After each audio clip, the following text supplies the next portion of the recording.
할렐루야. 오늘 아침에 오신 여러분 주님의 이름으로 환영합니다.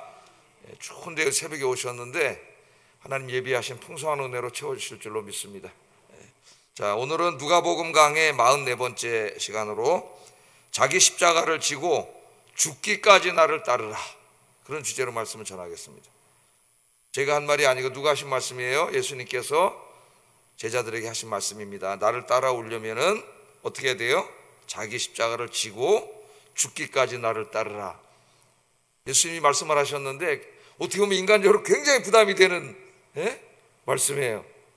예수 믿고 돈 많이 벌고 세상 일 잘 되고 건강하고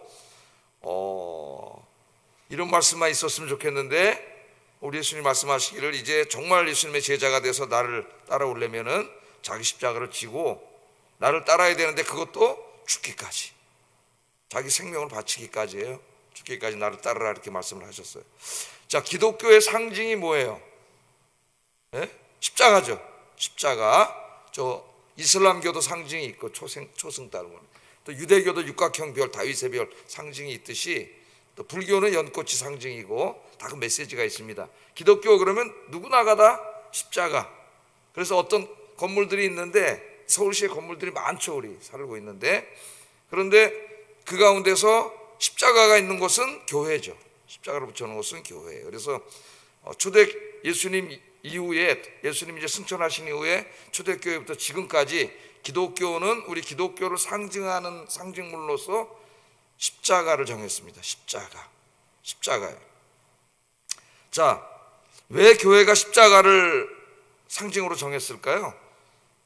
십자가는 예수님 당시에는 굉장히 수치스러운 것이죠. 로마의 사형틀입니다. 사형틀. 로마의 정치범이나 로마에 상당히 해를 끼치는 사람들을 가장 잔인한 방법으로 처형하는 십자가예요. 그러니까 그 당시에는 수치예요, 수치. 근데 그것을 기독교는 가장 자랑스러운 기독교 상징으로 삼아서 오늘 모든 교회에 다 십자가가 달려 있습니다. 기독교의 상징으로 십자가를 삼은 것은 두 가지 이유가 있다고 생각돼요. 첫째는 이 십자가를 바라보면서 뭘 생각해야 돼요? 예수님의 십자가의 죽음을 생각해야 돼요. 예수님께서 왜 십자가에서 죽으셨는지, 나 같은 죄인을 구원하시고 하나님의 자녀 삼아주시기 위해서 예수님이 저 십자가에서 고난을 받으셨구나.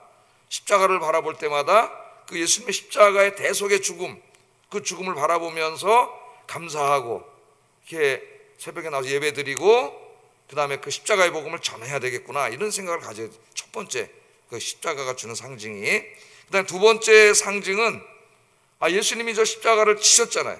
예수님이 지신 십자가는 사명의 십자가예요. 하나님께서 맡기신 사명, 이 세상을 구원하라고 주신 그 사명의 십자가입니다. 그래서 십자가를 바라보면서 주님이 걸어가신 그 십자가의 인생을 우리도 살아야 되는구나. 오늘 예수님 말씀하셨잖아요. 십자가를 지라. 십자가를 지는 삶을 살아야 되는구나. 이 두 가지를 생각해야 돼요. 십자가를 보면서 십자가의 대속의 은혜 생각하면서 감사, 찬양, 예배드리고 이 십자가의 복음을 전하고, 두 번째는 십자가를 지는 삶을 살아야 된다. 그래서 십자가입니다.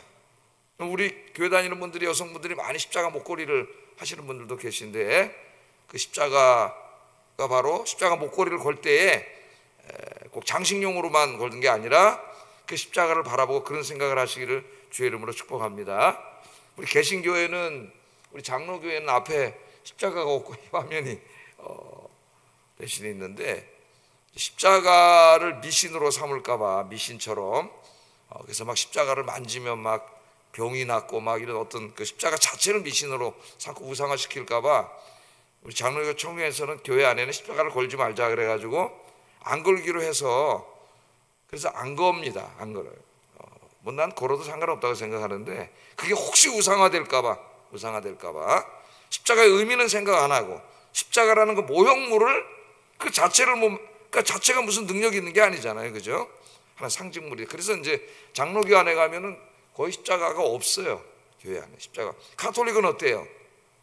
가톨릭은 십자가만 있는 게 아니라 그 가운데 십자가에서 고난당하는 예수님에 대한 그 상이 있죠. 이거 봐도 좋더라고요. 그래서 우리 교회사를 보면은 교회 안에 그런 상이 있는 것이 모르냐 안 모르냐 가지고 오랫동안 논쟁을 했죠. 논쟁 정도가 아니라 성상 파괴자들과 성상 보호자들이 서로 막 엄청나게 죽이고 막 피를 흘리는 그런 일들이 있었어요. 그래서 이제 결론은 뭐냐면은 그런 모형물들이 하나님 형상을 만들지 말라 그랬는데 그런 모형물들이 이제 이 교육의 신앙과 교육을 증진시키기 위해서 상징으로 사용될 때는 괜찮지만은 중세교회처럼 그 자체가 무슨 신비한 힘이 있는 것처럼 그렇게 그걸 숭배하면은 그건 우상이다 이렇게 이제 결론을 내렸습니다. 자, 어쨌든 두 가지입니다. 오늘 예수님께서 뭐라고 말씀하셨느냐? 오늘 본문을 보면은 예수님을 따르는 길이 두 가지를 말씀하셨는데 하나는 예수님을 하나님의 아들 그리스도로 고백하는 것에 대해서 말씀을 하셨고 오늘 본문에 또 하나는 자기를 부인하고 자기 십자가를 지고 죽기까지 예수님을 따르는 것에 대해서 오늘 말씀을 하셨어요. 자, 오늘 말씀은 그 유명한 이제 그 베드로의 신앙 고백이 나오는 그런 말씀인데 하루는 예수님께서 제자들과 함께 기도를 하시다가 제자들에게 질문하셨습니다. 사람들이 날 누구라고 하느냐? 오늘 뭐 그냥 이 세상 사람들이 예수님이 누구냐? 여기에 대해서 논쟁하고 있잖아요. 그죠? 제가 이 말씀을 여러 번 여러분에게 가르쳐 드렸어요. 신학 안에서도 그렇고 기독교 2000년 역사상 계속 지금까지 가장 기독교 안에서 활발하게 논의되는 신학이 기독론이라고. 기독교 신학은 그냥 기독론이에요. 기독론 중심이고 나머지 그냥 있는 거예요. 예수님이 누구냐? 지금까지 논문이 계속 쏟아져 나오고 한동안은 중앙일보에서도 신인가 인간인가 연재로 실은 것도 아마 중앙일보 본 사람들 옛날에 기억을 하실 거예요. 계속 예수님이 누구냐? 18절에 보면 무리가 나를 누구라 하느냐? 이게 중요하죠. 누가 하느냐? 그랬더니 이제 사람들이 막 수군거리던 이야기들을 예수님에게 전해줍니다. 어떤 사람은 세례 요한이라고 합니다. 세례 요한 이미 죽었는데 죽은 세례 요한이 다시 살아났다고 생각하는 거예요. 헤롯도 그렇게 생각을 했어요. 또 어떤 사람은 엘리야가 이사야에 나타난 엘리야 선지자가 나타난 거라고 생각합니다. 엘리야라고 생각하는 사람. 어떤 사람은 옛 선지자 중에 한 사람이 나타났다고 생각합니다. 그 누구도 예수님이 누군지를 정확하게 알지를 못해요. 예수님이 그 말씀을 듣고 제자들에게 물어봤죠. 그렇다면 좋다. 너희들은 나를 누구라 생각하느냐? 여러분 예수님 누구세요? 여러분의 내가 중요한 거죠. 여러분 너희들은 누구라고 생각하느냐? 그렇게 물어봅니다. 여러분은 어떻습니까? 오늘 세상 사람들에게 물어봤더니 정말 어마어마하게 다양한 이야기들을 하고 예수님에 대해서 평생을 연구한 사람들이 책을 많이 낸다 그랬죠. 지금 막 한글로도 막 번역되어 있습니다. 막 다 읽으면 안 돼요. 굉장히 위험한 책들이 많이 있습니다. 뭐 유대라비라고 하는 사람도 있고 선지자라고 하는 사람도 있고 뭐 혁명가라고 하는 사람도 있고 심지어는 사회주의자, 진정한 사회주의자라고 하는 사람도 있고 뭐 열심당원이라는 사람도 있고 기적을 행하고 병을 고치는 분이라고 하는 사람도 있고 이런 주장이 그냥 말로 하는 게 아니라 이렇게 두꺼운 책 예수님에 관해 기록된 모든 기록물들을 다 분석해서 역사적으로 연구해낸 결론을 책으로 내고 있다는 거예요. 그런 식으로. 그 머리 좋은 사람들이 그 누구도 예수님 누군지 모르더라고. 내가 신학을 공부하다 보니까 제 방에 가도 이상한 사람들 한 얘기를 책들이 있어요. 오늘 베드로가 이렇게 얘기합니다. 20절에 베드로가 대답하여 이르되 하나님의 그리스도이십니다. 하나님의 그리스도이십니다. 하나님의 그리스도니까 하나님의 그리스도라는 말은 히브리 말로 바꾸면 뭐예요? 메시아죠. 메시아. 그리스도는 헬라어예요. 헬라어로 번역한 기름 부음을 받은 자라고 하는 뜻인데 그리스도로 헬라어로 번역하니까 그걸 그냥 음력한 거예요. 음력 소리 나는 대로 그리스도. 근데 그리스도 그러면 아무것도 아니에요. 그래서 사실 그리스도라고 하면 안 되고 메시아라 그래야 의미가 생기는 거예요. 메시아. 당신은 하나님의 메시아입니다. 이래야 이게 의미가 확 오는 거예요. 사실은 헬라어를 그냥 음력해버렸기 때문에 그리스도가 뭐지? 근데 우리는 이제 예수 그리스도 영어에서도 Jesus Christ 이렇게 하잖아요. 근데 이게 원래 메시아라는 말이에요. 메시아. 유대인들은 메시아를 기다렸죠. 지금 로마에게 이렇게 나라를 다 뺏기고 식민 통치 받고 있지만 언젠가 때가 되면 하나님의 아들 메시아를 보내주셔서 이스라엘을 정치적으로 해방시켜 주시고 경제적으로 부흥시켜 주셔서 세계사의 중심이 되는 그런 시대를 만들 것이라고 하는 이게 지금 예수님 시대 유대인들의 강력한 기대, 잘못된 기대죠. 기대가. 메시아는 기다렸지만은 정치적인 메사야를 기다렸어요. 그들은. 오늘도 많은 사람들이 예수님을 믿는다 하지만은 인간의 문제를 해결해 주는 분, 세상적인 문제, 그 정도로 생각을 하고 있죠. 자, 베드로가 하나님의 그리스도입니다. 근데 마태복음에는 좀 더 자세하게 기록했습니다. 시몬 베드로가 대답하여 이르되 주는 그리스도시요 살아계신 하나님의 아들입니다. 아들입니다. 그래서 베드로가 칭찬을 받고 이것을 내게 알게 한 분은 하나님이시다 그러면서 이 신앙 고백 위에다가 내가 교회를 세우겠다. 교회를 세우겠다 그랬죠. 베드로 위에 세우는 게 아니에요. 베드로와 같은 신앙 고백. 그 신앙 고백을 한 베드로를 강조한 게 가톨릭이에요. 그래서 이 신앙 고백을 에다 강조점을 두지 않고 베드로에다 강조점을 둬서 초대 교황이 베드로예요. 가톨릭은. 그래서 그 로마 교황청에 있는 교황이 우두머리가 되는 거예요. 계속 거기서 종교 개혁가들이 인간은 교회 우두머리가 될 수 없고 교회 머리는 오직 예수 그리스도만 머리가 될 수 있다. 이게 종교 개혁입니다, 여러분. 자, 시몬 베드로가 대답, 주는 그리스도시요 살아계신 하나님의 아들입니다. 예수님 누군가를 정확하게 그렇게 고백을 하고 있습니다.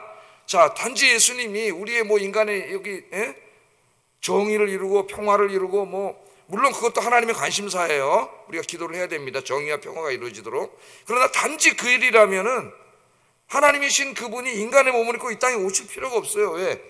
구약 성경을 읽으면 정의와 평화는 하나님 보좌에 앉아서도 하나님 다 주실 수 있어요. 제가 정의와 평화를 위해서 기도하지 말라는 얘기가 아닙니다. 설교 잘 들으셔야 돼요. 정의와 평화만이 문제라면, 또 우리 먹고 사는 것만이 문제라면 굳이 예수님이 인간이 되실 필요가 없다는 거예요. 왜? 하나님 보좌에 앉으셔서 다 주실 수 있어요. 구약 성경으로 다 주셨잖아요. 아브라함에게도 건강도 주시고 부도 주시고 다 주셨어요. 그 일을 위한 것이라면 예수님이 인간이 되실 필요가 없어요. 그냥 하늘에서 다 주시면 되니까. 그럼 왜 예수님이 하나님인 그분이 인간이 되셔야 되느냐? 우리의 죄 때문이에요. 죄 때문에. 우리의 죄를 구속 용서해 주시기 위해서는 하나님이신 그분이 인간이 되셔야 돼. 왜? 하나님 공의의 하나님이시기 때문에 인간이 지은 죄를 없다 하실 수 없어요. 그럼 하나님 자체를 부정하는 거예요.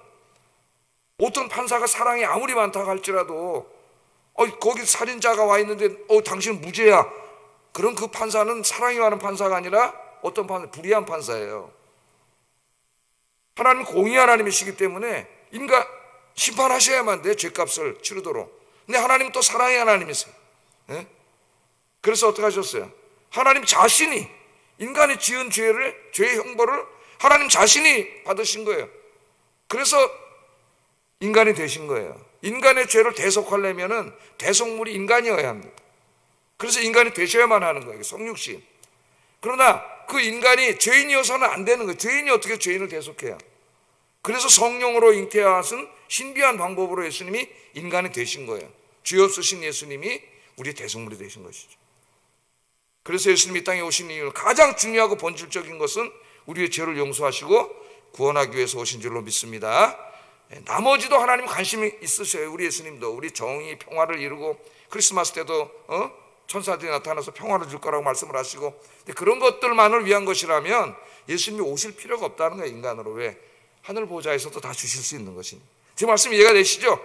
주는 그리스도시요 살아계신 하나님의 아들입니다. 그러니까 주님의 십자가를 생각할 때에 돈 많이 벌게 해주세요, 그게 목적이 아니라 예수님은 나의 죄를 용서해 주시고 나를 구원해 주시는 분, 그 구원의 은혜 감사하기를 주의 이름으로 축복합니다.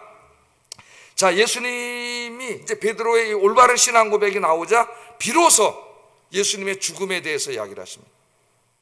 이전까지는 안 가르치셨어요. 깜짝 놀랄까 봐. 왜냐하면 유대인 신학에 메시아가 죽는다는 건 없어요. 메시아는 와가지고 군사를 모아서 로마랑 싸워가지고 독립을 가져온다는 생각이 강해. 메시아가 죽어? 그런 생각 유대인에게 없습니다. 그런데 오늘 우리 예수님이 죽음에 대해서 이야기를 하세요. 유대인의 신학을 완전히 부정하는 거예요. 메시아 맞는데 그 메시아가 군사력, 힘을 통해서 이 세상을 구원하는 게 아니라 본인 스스로가 십자가에서 죽으심으로 자신의 희생을 통하여 이 세상을 구원하는 메시아임을 이야기하는 것이죠. 9장 23절 한번 읽어보겠습니다. 시작.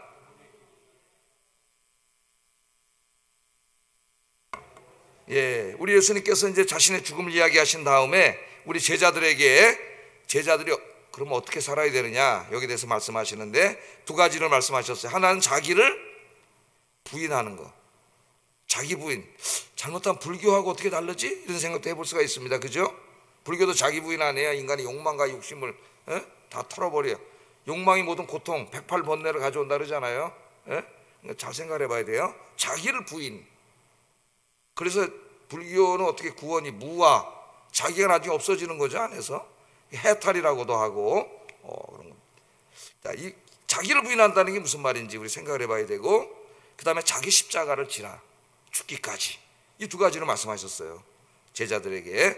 자, 자기를 부인한다는 말을 우리 초대교회에 이제 경건한 분들은 이게 주로 그 금욕으로 많이 받아들였습니다. 금욕. 그래서 이제 안토니 같은 이런 분들은 예수님 말씀을 읽다가 자기를 부인하고 자기 십자가를 쫓고 나를 쫓으라 죽기까지, 너무 은혜를 받은 다음에 부자인데 이 사람이 자기의 집과 땅과 모든 재산을 다 팔아가지고 가난한 사람들에게 다 줬어요. 자기를 부인하라는 말을 금욕으로 받아들였어요. 그리고 이제 광야로 들어가가지고 거적대기 하나 쳐놓고 거기서 기도하면서 성경 읽으면서 살았습니다. 그렇게 하는 사람들이 하나둘 생겨나면서 그곳이 나중에 뭐가 되냐면 중세 수도원의 뿌리가 돼요. 나중에 이제 막 영적으로 피폐해진 사람들이 돈은 있고 권력은 있는데 영적인 갈망을 채울 수 없으니까 도시를 보니까 도시의 목사들 주교들은 다 별로 없고 영성도, 그러니까 그거 찾아가가지고 거기 가서 은혜를 받고 감사하니까 막 돈을 낸 거예요, 헌금을. 헌금을 내니까 이제 그 돈을 가지고 뭘 줘요? 건물을 짓다 보니까 수도원이 되고, 나중에 수도원에 헌금이 너무 많이 들어오다 보니까 수도원도 타락해 버렸어. 하여튼 돈이 많은 곳에 좋은 게 없어요. 타락이야다. 돈이 너무나 많으면. 하여튼 금욕으로 받아들였습니다. 그러나 이분들이 이 말씀을 읽고 정말 말씀대로 살려고 했던, 그건 굉장히 중요한 거예요. 우리가 배워야 돼요, 그거를. 우리 성경 읽고 너무나 그냥 쑥쑥쑥 이쪽 귀로 또 글로 흘러버려. 오늘도 이 말씀을 들었으면은 이 말씀대로 내가 살기 위해서 몸부림쳐야 되잖아요. 내가 살아왔는지도 생각해 봐야 되고. 근데 일로 듣고 일로 흘려. 그러나 초대교회 안토니 같은 분들은 그렇게 안 했어요. 말씀을 들을 때마다 이 가슴을 확 받았죠. 여러분이 잘 알고 있는 러시아의 대문화 톨스토이도 이 말씀을 읽고 그 말씀을 확 자기가 받아들여서 말씀대로 살려고 노력을 했잖아요. 자, 금욕도 정말 말씀을 읽고 금욕으로 해석해서 재산을 팔아서 가난한 사람 나눠주고, 근데 훌륭한 거라고 생각을 합니다. 그런데 오늘 본문이 금욕은 아니에요.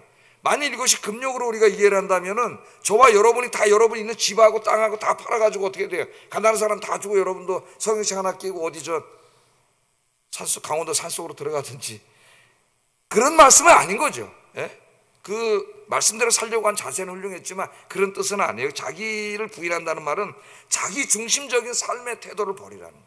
그리고 이제는 하나님 중심의 삶이 돼야 돼요. 인간이 타락한 다음에 가장 그 죄성이 나타나는 게 이기주의라 그랬죠. 자기밖에 모르는 자기중심주의. 예? 자기중심주의. 이게 타락한 인간의 가장 큰 특징이에요. 여기서 모든 문제가 생기는 거예요. 자기밖에 모르는 자기중심적인 태도. 자, 이것을 심리학자들은 자기애라 그럽니다. 자기애. 자기애가 엄청 강하죠, 사람들이. 자기사랑, 좀 더 넘어가면 자기도취. 자기밖에 몰라. 자기만 옳고, 자기만 의롭고, 자기 생각만 하고, 모든 게 자기 위주로 돌아가야 되고, 그렇지 않으면 얼굴 시뻘개지고 화가 나고, 이게 막 부부간에도 그렇고 다 이렇게 되는 거죠.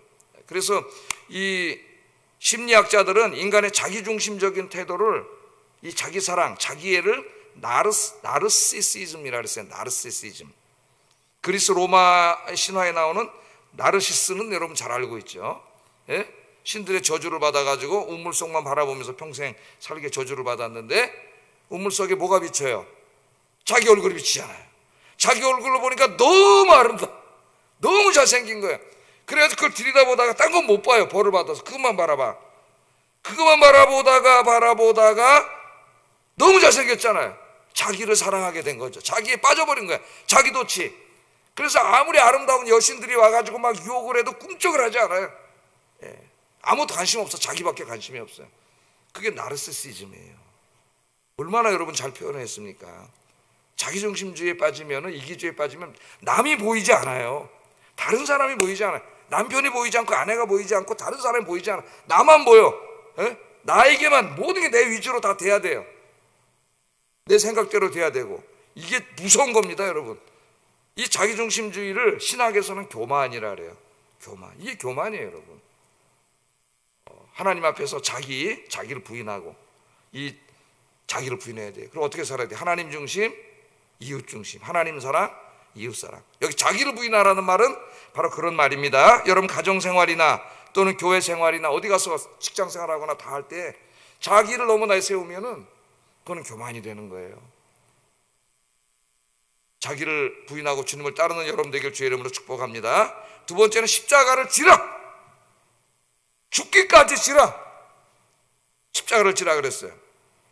자, 십자가를 지라는 의미는 첫째, 십자가를 왜 지고 가신 거예요? 예수님 지고 가신 거잖아요. 에? 좀 있으면 어떡하세요? 그 십자가에 본인이 달려 죽는 거예요. 자기 사형틀을 자기가 지고 가는 거예요. 에? 십자가는. 그래서 십자가의 첫 번째 의미는 뭐냐면은 십자가를 지고 가는 자는 이제 죽지요. 십자가 지고 가는 사람이 가면서 어우 세상이 아름답네, 어우 저기 잘생긴 사람 있네, 어우 예쁜 사람 있네, 에? 어우 여기 돈 떨어져 있네, 저거 하면 돈 벌겠구나. 그런 사람 아무도 없어요. 죽잖아요. 좀 있다가 그런 생각을 하겠습니까? 십자가를 지고 가는데. 그래서 첫 번째 의미는 십자가는 죽는 거예요. 어디에 대해서? 세상에 대해서 죽는 거예요. 세상에 대해서. 첫 번째 의미가 거기 있습니다. 예수님 십자가를 가셔서 죽으신 것처럼 십자가를 지라는 말의 첫 번째는 세상에 대해서 죽은 자로 살아라. 세상에 대해서 죽은 자로 살아라. 예? 갈라디아서 5장 24절 한번 읽어보겠습니다. 시작. 십자가에 못 박았느니라. 그리스도 예수의 사람들은 육체와 함께 그 정욕과 탐심을 십자가에 못 박았느니라. 주일날 제가 설교한 거랑 똑같죠. 자족하는 경건 생활을 하라 했잖아요. 여러분. 자, 첫째는 세상의 욕망과 탐욕에 대해서 죽은 자로 살아라. 그건 또 오해하면 금욕은 아니라 그랬어요. 제가 아까 탐욕과 욕망에 대해서 죽은 자로 살아라 그런 말이고, 여기에서 두 번째 의미가 발생하는데 바로 세상에 대해서는 죽고 이제는 예수님에 대해서 산 자로 살아야 돼. 그래서 두 번째 의미가 사명이에요. 사명. 십자가는 예수님이 지신 십자가가 사명의 십자가잖아요. 예? 그래서 우리도 이제 사명의 십자가를 지고 가야 돼. 그리스도인이 된다고 하는 것, 기독교의 경건은 여러분 내가 혼자 집이나 조용한 곳에 앉아서 묵상 기도하고 성경책 읽고 예배 드리는 건 많이 아니에요. 그것도 중요합니다. 경건이. 그건 반쪽짜리 신앙생활이에요. 그리스도의 경건은 그렇게 경건 생활이 필요합니다. 그래야 내가 참 주님을 깊이 만나고 성령 충만해지고 영적인 힘이 생겨요. 그 다음에 어떻게 돼요? 그 힘으로 나가서 봉사야 주의 일을 해야 돼요. 교회를 섬기고 복음을 전하고, 이게 주님이 맡겨준 사명의 십자가예요. 나 혼자 예수 믿고 편안하게 살겠습니다. 그건 신앙생활이 아니에요. 맨 처음에는 이제 잘 모르니까 예수님 믿어서 마음도 편안해지고 성경 읽고 기도하니까 좋으네. 그러나 성경 읽으면 읽을수록 예수님의 말씀이 계속 들려옵니다. 네 십자가를 지고 나를 따르라. 너를 부인하고 너 십자가를 지고 나를 따르라 말씀이 들려와요. 그때부터 이제 신앙생활이 바뀌는 거죠. 우리 예수님도 제자들 초기에는 예수님의 십자가 얘기를 하지도 않았어요. 왜? 그럼 다 도망가 버렸을 거야. 신앙이 어린 사람에게 그런 얘기는 다 무서워서 도망가겠죠. 그러나 오늘 베드로가 신앙 고백을 한 다음에야 비로소 죽음에 대해서 이야기하고 본질에 대해서 이야기하는 거예요. 오늘 새벽기도 나오신 분들은 다 신앙심이 그런 분들인데, 우리 이제 예수 믿는 신앙생활 한다는 것이 무엇인가를 깊이 생각해야 됩니다. 하나님 우리에게 맡겨준 특별히 중요한 게 우리 아연교회, 여러분 여기 섬기는 이 교회, 하나님 우리에게 맡겨준 이 중요한 사역의 현장이에요. 우리도 인간이기 때문에 이 땅에 사는 동안은 한 공간에 있으면 다른 공간에 있을 수가 없습니다. 전 세계 교회가 다 하나님의 교회, 이걸 우리가 보편교회라고 하죠. 그러나 우리가 인간으로 있고 있는 이상은 시공에 제한될 수밖에 없어요. 여러분 여기 있는 순간 집에 있을 수 없고 다른 교회에 있을 수 없죠. 지금 여기 있는데 다시 어저께로 갈 수가 없어요. 그래서 우리가 이 땅에 인간의 몸을 입고 있는 이상은 지역교회를 섬길 수밖에 없어요. 누구나 한 지역교회. 그래서 하나님이 자기 있는 교회를 다 섬기게 하셨습니다. 그게 교회가 큰 교회든 작은 교회든 그런 건 중요한 게 아니에요. 이 교회를 섬기고 복음을 증거하는, 이게 바로 십자가를 지는 거예요. 십자가는 쉬워요, 어려워요? 힘든 거예요. 힘든 거예요. 쉬운 게 아니에요. 많은 수고와 헌신을 요구하는 거예요. 이 십자가를 기쁨으로 지고 가는 사람들이 그리스도인입니다. 힘들어서 억지로가 아니라 너무 기뻐 주의 일하는 게 이 축복의 사람들이 되시기를 주의 이름으로 축복합니다. 기도하겠습니다. 자, 두 가지를 기도하겠습니다. 오늘 아침에, 오늘 하루가 시작됐어요. 타락한 본성에서 나오는 모든 자기중심적인 삶의 태도를 십자가에 못 박게 하소서. 하나님 중심, 이웃 중심 그렇게 살게 해주세요. 두 번째, 주님께서 맡기신 교회와 복음을 위한 사명의 십자가를 기쁨으로 지고 가게 하소서. 기쁨으로 감당하게 하소서. 주님 맡기신 일을 하는 게 가장 행복한 일이 되게 하소서. 기도하겠습니다.